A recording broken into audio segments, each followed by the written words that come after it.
Hey, Steve Zook here. Welcome back to Pokesoo channel on YouTube. And this is really a sweet guitar. And I'm going to try to explain a little bit about what I do because I think it's difficult for people that don't have a lot of experience to understand what I do. What I do is I've got over 30 years. I've been playing guitar since I was 7 or 8. I've been buying and selling for over 30 years. Guitars vary greatly from guitar to guitar. Even the same brand, the same make, the same model. Some really have the mojo and some don't. And by the way, it's not something you can just take a guitar to a luthier and say, "Whoa, is this one special?" Because most of the time they don't really know.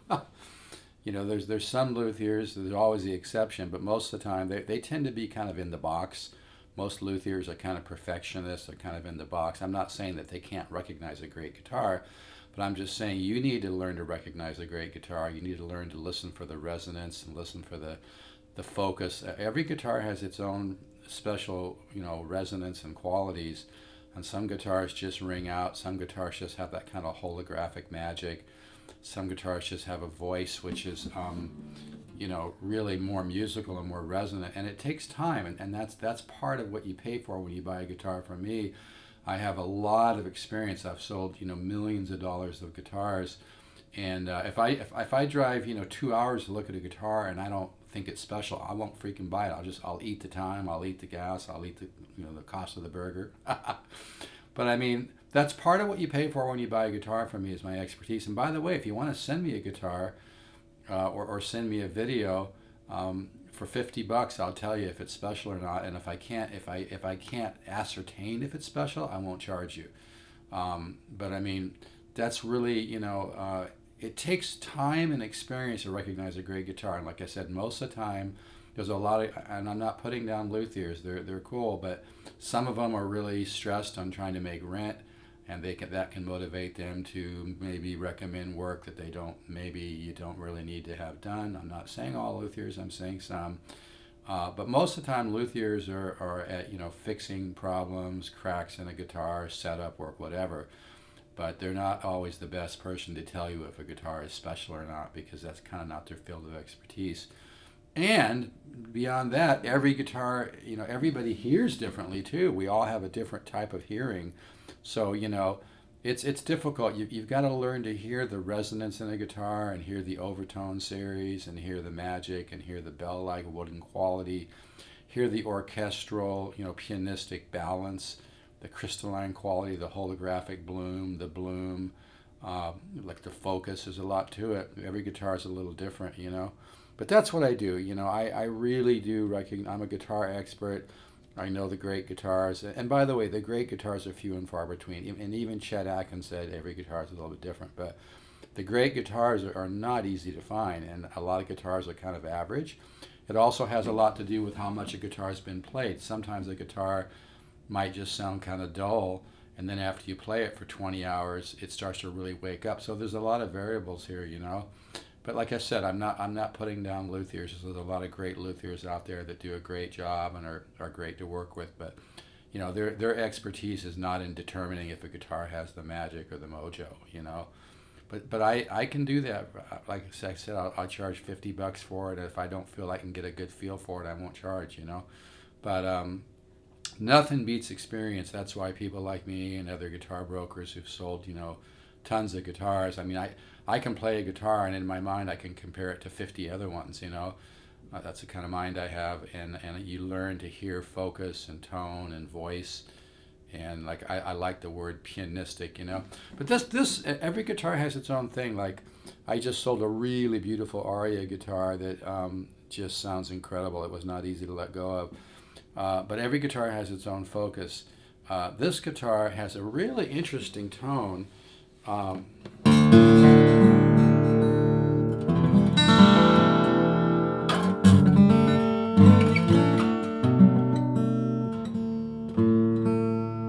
I'm in Dadgad.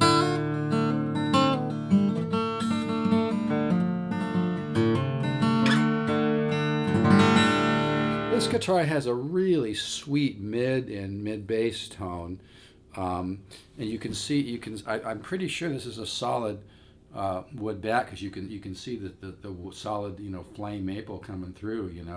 I think this is an AM 300, And it really has an interesting sound. And somebody put some inlays on the fretboard and the headstock. I'm not going to take them off. I think they look pretty cool, actually.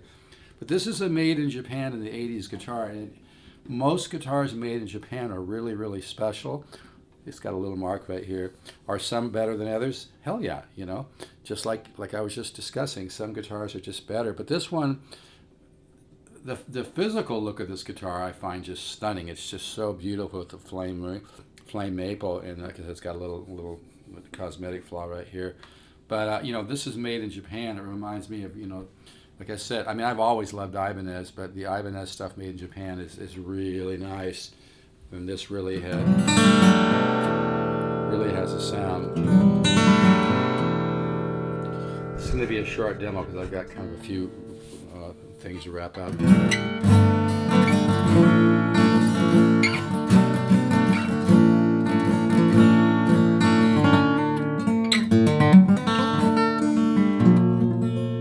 But it's got a sweetness to it.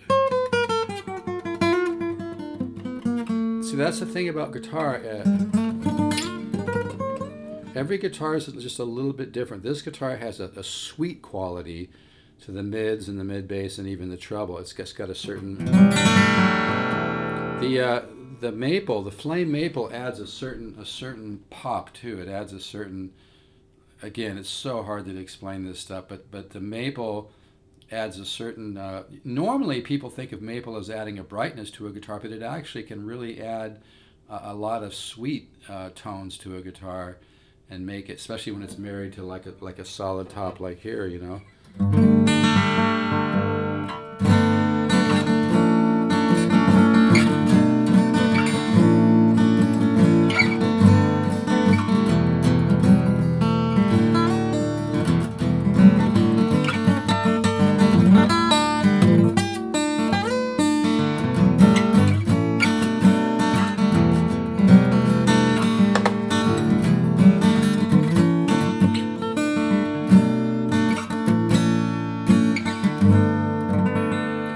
So this guitar has a really beautiful tone, but it's just got the only way I can really think of to describe it is kind of a sweet quality to it, you know. It's got some beautiful resonance, but it's got a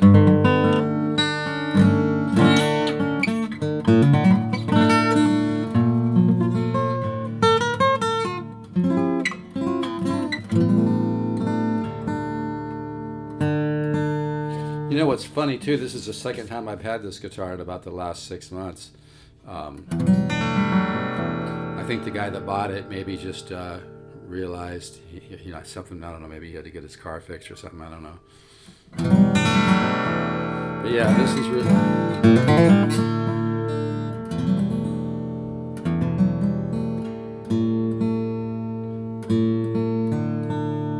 I think pianistic is a really good quality to call this guitar.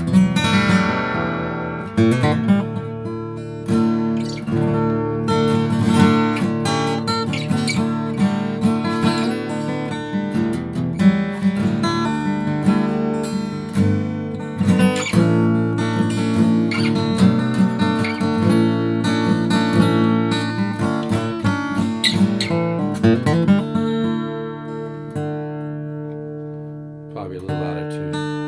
I haven't tuned it for a while. But yeah, it's got a beautiful, beautiful, beautiful sweet mid-range. It's kind of like a lobster dipped in butter. I know, but no, I'm serious though.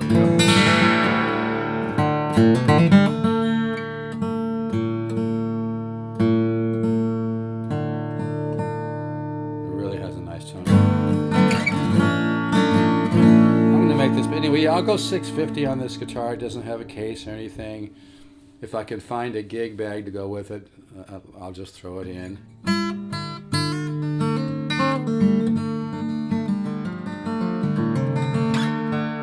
I think this guitar is undervalued right now because it's made in Japan, and usually stuff made in Japan goes for quite a bit of money, so I think...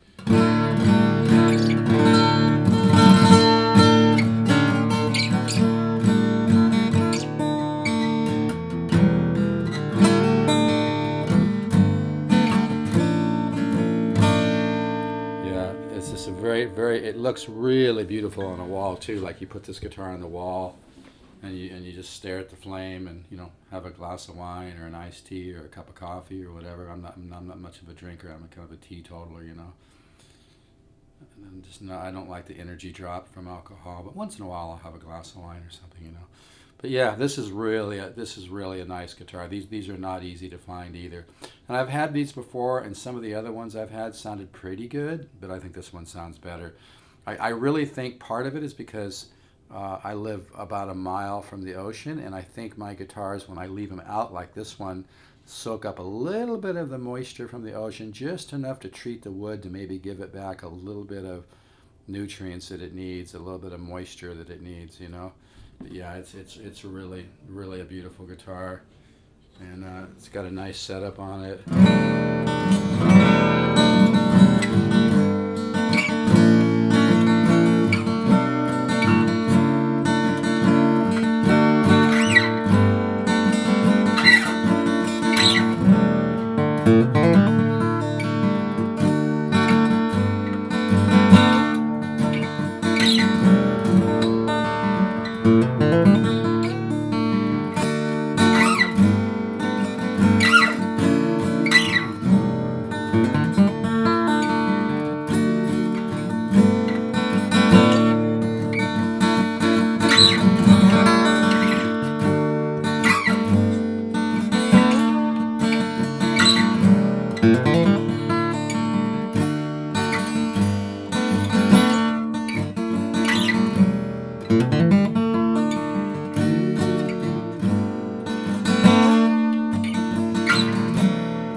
Yeah, I love this guitar.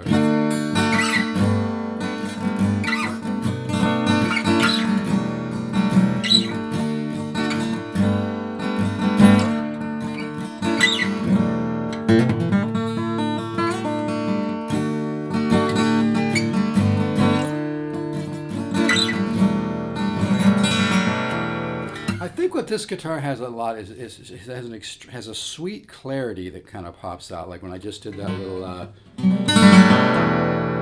This guitar reminds me a little bit of like a really good older Martin D18, but a little sweeter and a little more clarity, a little more definition in the mids and the highs. It's a pretty interesting guitar.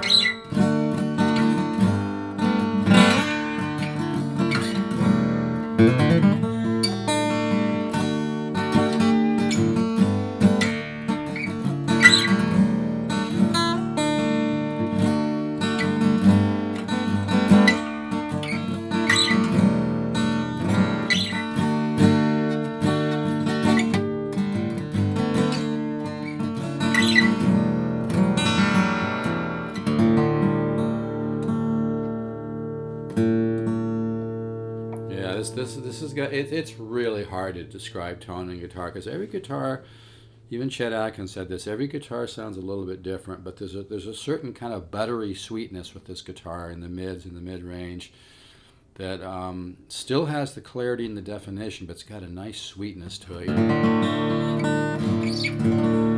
Yes, I'm in dad, Dad.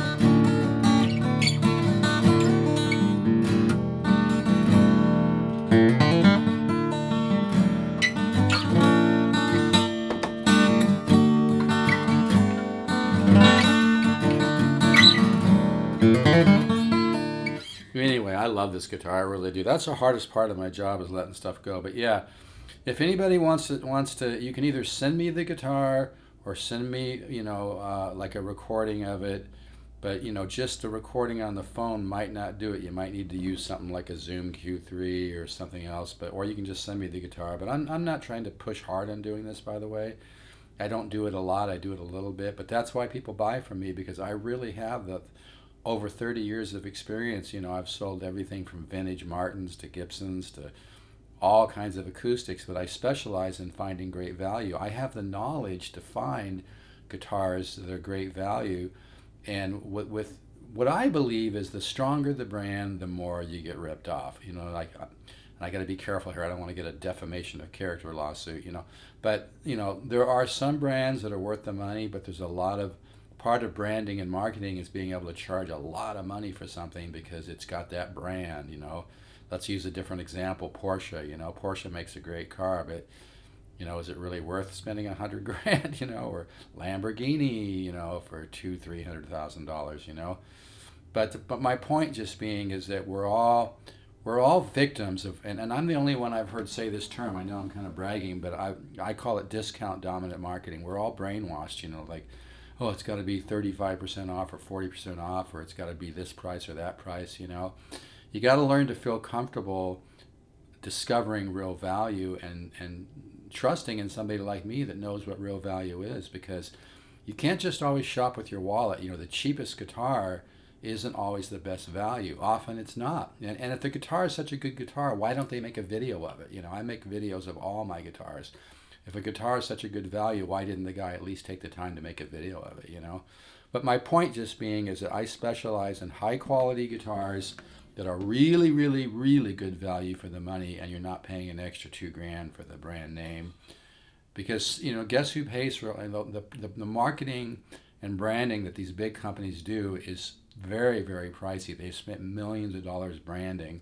And part of the reason they do that is so they can charge a lot of money for the guitars, because they have to cover their overhead and cover their advertising and marketing costs. So, you know, you don't exactly always win. So that's one of the things I specialize in, is finding really, really great. I mean, a lot of my guitars that I sell for, you know, $600-$700, it would blow away a guitar at Guitar Center for $3,000, you know.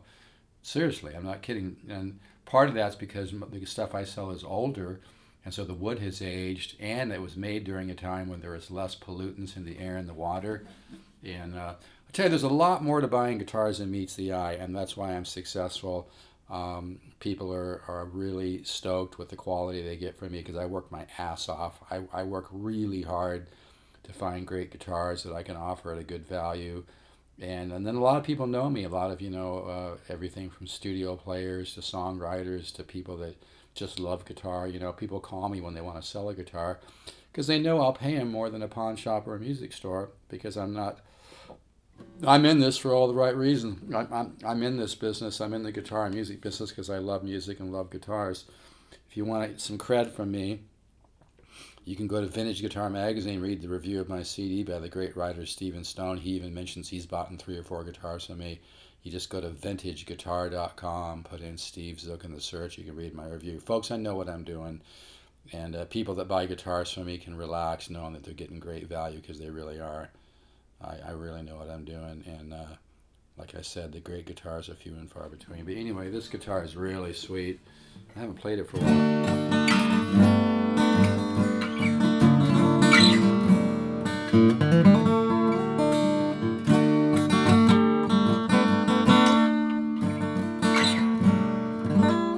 Anyway, I'm going to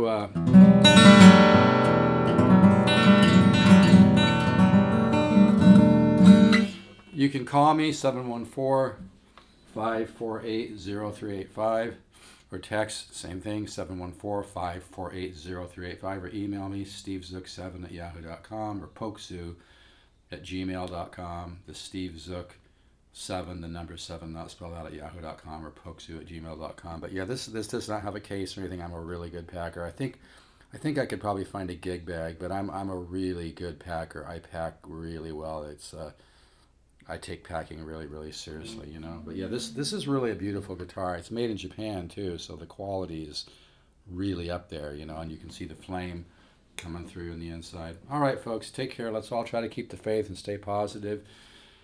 Remember, the universe is unfolding in time, not unraveling, and the universe is a study in simplicity. It's a sweet song. Ciao.